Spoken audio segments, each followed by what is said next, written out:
La primera indicación para realizar la intubación orotraqueal es la oxigenación inadecuada. Estos pacientes presentan una presión arterial de oxígeno disminuida, que no se corrige con oxígeno suplementario administrado con máscara facial. Es el caso de personas que presentan apnea, paro cardiorrespiratorio, intoxicaciones exógenas, insuficiencia respiratoria y pacientes bajo anestesia general. La segunda indicación es la ventilación inadecuada por presencia de presión arterial de dióxido de carbono elevada. Un ejemplo de esta situación son los pacientes con enfermedad pulmonar obstructiva crónica descompensada o bajo el efecto de medicamentos que disminuyan el volumen de oxígeno inspirado, como los anestésicos. La tercera es la depresión de la conciencia en pacientes con escala de Glasgow menor o igual a 8. Situación en la que se puede presentar broncoaspiración por depresión de los reflejos de defensa de la vía aérea. Cuando la conciencia se encuentra deprimida, se deben controlar y aspirar las secreciones pulmonares y bronquiales. Estas acciones se facilitan con esta técnica. La cuarta son los protocolos de manejo del soporte vital avanzado en el tratamiento de paro cardiorrespiratorio, en el cual se presenta hipoxemia, retención de dióxido de carbono e inconsciencia.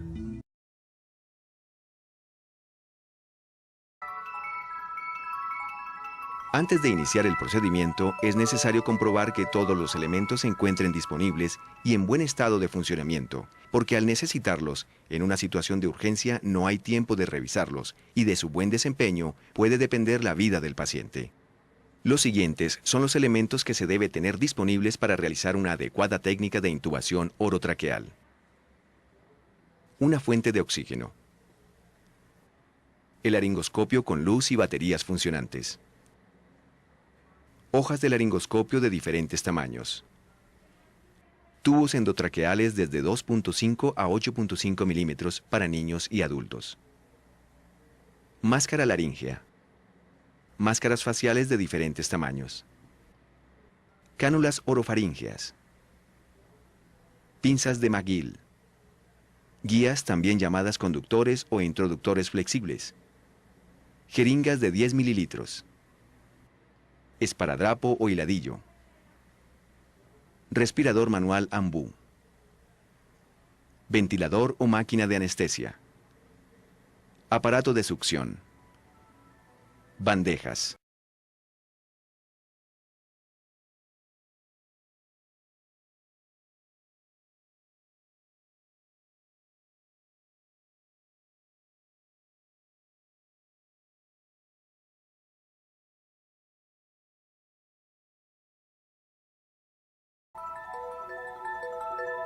El procedimiento se debe iniciar con una evaluación del paciente. Realizar historia clínica completa si es factible, para precisar si ha tenido antecedentes de intubaciones de manejo difícil. Realizar inspección general de las fosas nasales, los labios, la lengua, los dientes y el cuello.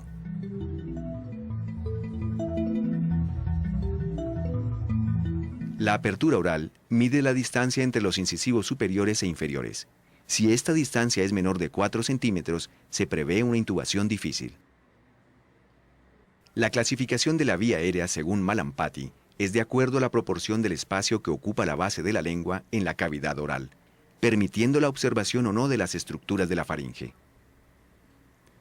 En la clase 1 son visibles las fauces, la úvula, los pilares de las amígdalas y el paladar blando. En la clase 2 son visibles las fauces, la úvula y el paladar blando. En la clase 3 son visibles el paladar blando y la base de la úvula. Posteriormente, Samson y Jung añadieron una cuarta clase. En la clase 4 solo es visible el paladar duro. La distancia mentotiroidea se mide desde el borde superior del cartílago tiroides hasta el punto más saliente del mentón, con la cabeza en máxima extensión. Si esta distancia es menor de 6 centímetros, se prevé una intubación difícil, porque se asocia con una laringe alta y anterior que no se puede visualizar con el laringoscopio.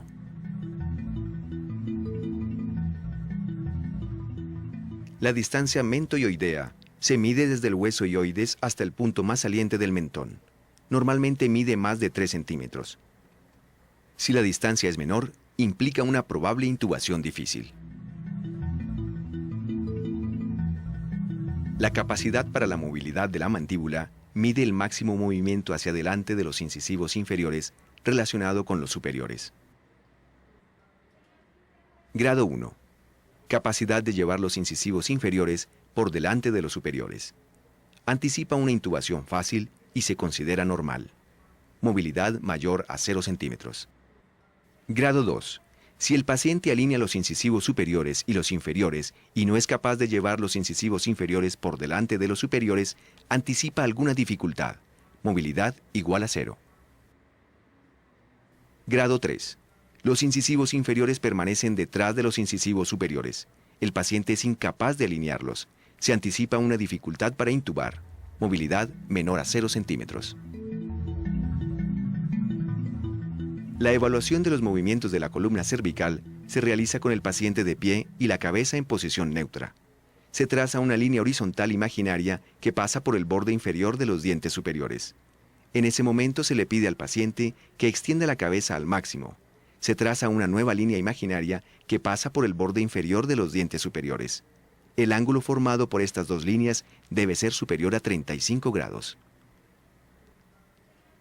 La evaluación de la vía aérea requiere adicionalmente en los pacientes politraumatizados la verificación de si el paciente tiene sospecha o no de lesión de columna cervical. La movilización del cuello en este tipo de pacientes puede desencadenar secuelas neurológicas irreversibles como la cuadriplegia.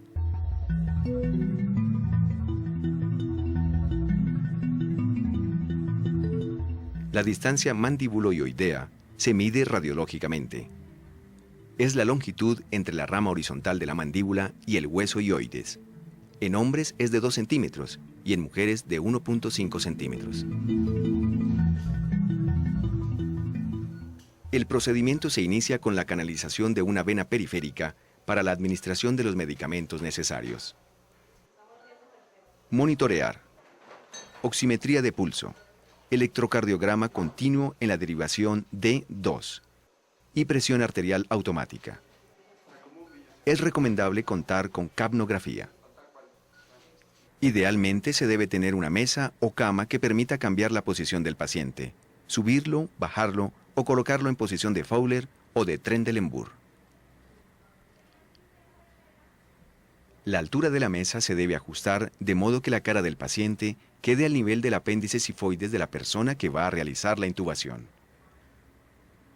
El paciente se debe ubicar en posición de olfateo, que se obtiene colocando la cabeza sobre una almohada de 8 a 10 centímetros de altura para extender la cabeza con el fin de alinear los ejes oral, faríngeo y laríngeo, de modo que el paso del tubo, desde los labios hasta la apertura glótica, sea casi en línea recta. Cuando la cabeza está en posición neutra, los ejes oral y faríngeo forman un ángulo de 90 grados. Durante la laringoscopia normal, la extensión de la articulación atlanto-occipital lo convierte en 125 grados. Y al hacer una leve extensión del cuello, los 3 ejes se alinean. El primer paso del manejo de la vía aérea es oxigenar con máscara facial. Durante todo el procedimiento se debe administrar oxígeno. La fracción inspirada de oxígeno recomendada es de 1, con un flujo de 3 a 15 litros por minuto. Esta preoxigenación permite mantener las presiones arteriales de oxígeno para asegurar un tiempo de apnea de 2 a 5 minutos mientras se ejecuta la intubación. Una vez preoxigenado, se suministran las drogas para llevar al paciente a la inconsciencia. Se utilizan un hipnótico, un analgésico y un relajante muscular. Revisar el correcto ajuste del mango, la hoja del laringoscopio, verificar que la fuente de luz del laringoscopio esté funcionando. Los elementos necesarios deben estar al alcance de la mano. Desplazar la mandíbula hacia adelante y abrir la boca del paciente con la mano derecha. Sostener el mango del laringoscopio con la mano izquierda. Introducir la hoja del laringoscopio en la boca con el mango dirigido hacia la derecha del paciente y la hoja en la comisura derecha. Avanzar por el lado derecho hasta visualizar la amígdala derecha. Cuando la punta de la hoja está en la hipofaringe, cambiar la dirección del mango hacia adelante para rechazar la lengua hacia la izquierda. Ninguna porción de la lengua debe quedar dentro del campo visual de la persona que intuba. Es decir, la lengua debe quedar completamente desplazada hacia la izquierda por la rama vertical de la hoja del laringoscopio. Avanzar la hoja del laringoscopio hacia la base de la lengua.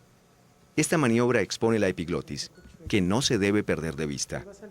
Avanzarla hasta alcanzar el punto más profundo de la bayécula o surco glosoepiglótico. Llevar el laringoscopio hacia arriba y hacia los pies del paciente, sin cambiar la dirección del mango y sin ejercer palanca sobre los dientes para evitar fracturas. En ningún momento realizar movimientos de puño. El movimiento que se debe realizar es el desplazamiento del antebrazo y el brazo en dirección oblicua hacia arriba. Se observan las cuerdas vocales. Ocasionalmente se requiere de un asistente para presionar la tráquea contra la columna vertebral para mejorar la visión directa de la laringe. Tomar el tubo endotraqueal con la mano derecha, manteniendo la concavidad del tubo hacia el lado derecho de la boca, en posición horizontal, para evitar que obstruya la visión de las cuerdas vocales. Observar la entrada del tubo a la laringe y el paso a través de las cuerdas vocales hasta cuando el manguito neumotaponador haya sobrepasado la glotis. Una vez colocado el tubo, se conecta al circuito y se empieza a insuflar los pulmones.